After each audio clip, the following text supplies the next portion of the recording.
My name is Emily, and my fascination with the abandoned and forgotten has led me to some of the most intriguing places in the world. But nothing could have prepared me for the enigma that awaited within the decaying walls of the once majestic, abandoned by Disney, resort. The resort, nestled in a remote corner of Florida, was a testament to faded grandeur. Once a beacon of opulence and entertainment, it now stood as a haunting relic of a bygone era. Its once vibrant facade had succumbed to the relentless march of time, its halls echoing with the whispers of a forgotten past. As I stepped through the crumbling entrance, a shiver ran down my spine. The air was thick with the musty scent of decay. A reminder of the years that had passed since laughter and joy had filled these halls. It was a place of contradictions, a fading beauty intertwined with an eerie sense of abandonment. My journey through the resort was a surreal experience, a delicate dance between awe and trepidation. I wandered through the decaying remnants of what had once been a bustling lobby, the faded elegance of its furnishings hinting at the grandeur that had once graced this space. As I delved deeper, I discovered forgotten attractions and abandoned rooms, each one a testament to the dreams and aspirations that had once thrived within these walls. It was a place where imagination had run wild, where families had come to create memories that would last a lifetime.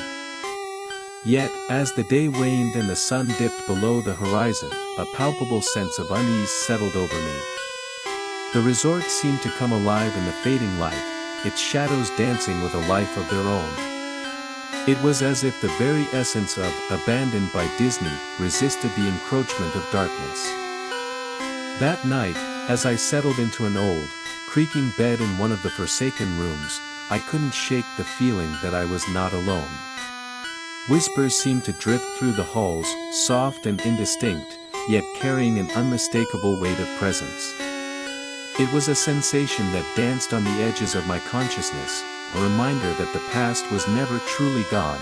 As I drifted into fitful sleep, I was plagued by restless dreams, fleeting glimpses of figures that moved in the shadows, their forms shifting and elusive.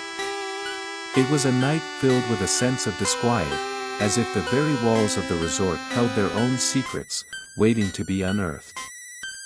The following morning, I awoke with a sense of anticipation that mingled with the lingering unease from the night before.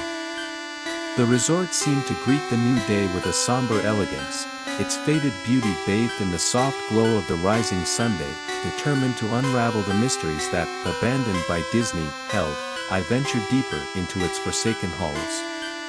Each room and corridor seemed to hold a piece of the puzzle, a fragment of the story that had unfolded within these walls. One of the most intriguing discoveries came in the form of an old arcade, its machines standing in silent testimony to the countless hours of joy that had once filled this space. As I explored the dimly lit room, a sense of nostalgia washed over me, mingling with the eerie stillness that hung in the air. It was there, amidst the faded glow of neon lights, that I stumbled upon a stack of old brochures. They were tattered and yellowed with age, yet their words painted a vivid picture of the resort's glory days. Promises of enchanting adventures and unforgettable experiences seemed to leap off the pages, a stark contrast to the desolation that now surrounded me. As I continued my exploration, I came across a hidden passage that led to what appeared to be a forgotten theater. Its once gilded walls had faded to a dull, muted gold, and the grandeur of its stage now seemed frozen in time. It was there, in that silent theater, that I first felt the presence of something beyond the tangible.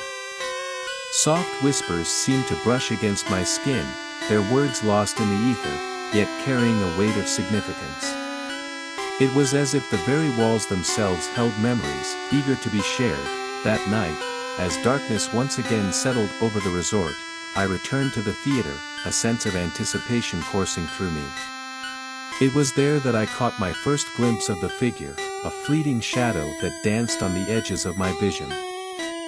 Heart pounding, I called out into the darkness, but there was no reply. It was as if the very air held its breath, waiting for the next act to unfold. And in that moment, I knew that, abandoned by Disney, held secrets that reached far beyond the confines of its decaying walls. as I left the theater that night, the weight of the enigma settled over me. The resort was a place of contradictions, a tapestry of fading beauty and lingering echoes. It was a place that begged to be understood, and I was determined to unravel its mysteries. In the days that followed, my quest to unravel the secrets of Abandoned by Disney led me deeper into its enigmatic heart. Every corner, every hidden room seemed to hold a piece of the puzzle, waiting to be uncovered. One of the most chilling discoveries came in the form of an old maintenance tunnel, hidden beneath layers of forgotten debris. As I navigated its narrow passages, a sense of foreboding settled over me. The air grew colder, and the distant echoes of my footsteps seemed to reverberate with an eerie resonance. It was within that tunnel that I stumbled upon a series of faded photographs, each one a snapshot of the resort's former glory. Smiling faces and laughter frozen in time served as a haunting reminder of the joy that had once filled these halls. Yet, even in those images of happiness, there was a shadow, a sense of something amiss, lurking just beyond the frame. As I delved deeper into the labyrinthine depths of Abandoned by Disney, I came upon a forgotten room, its door barely discernible amidst the decay. Inside, I found a collection of old journals, their pages filled with handwritten entries that chronicled the final days of the resort. The words spoke of a growing unease among the staff, of strange occurrences that seemed to defy explanation.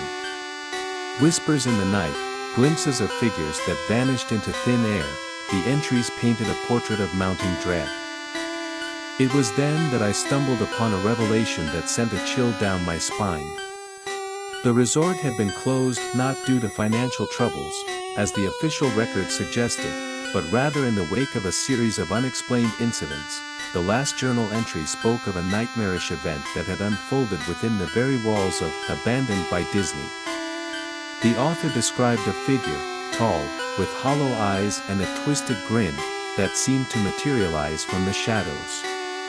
Its presence filled the air with an oppressive malevolence, and the staff could do nothing but watch in terror as it roamed the halls.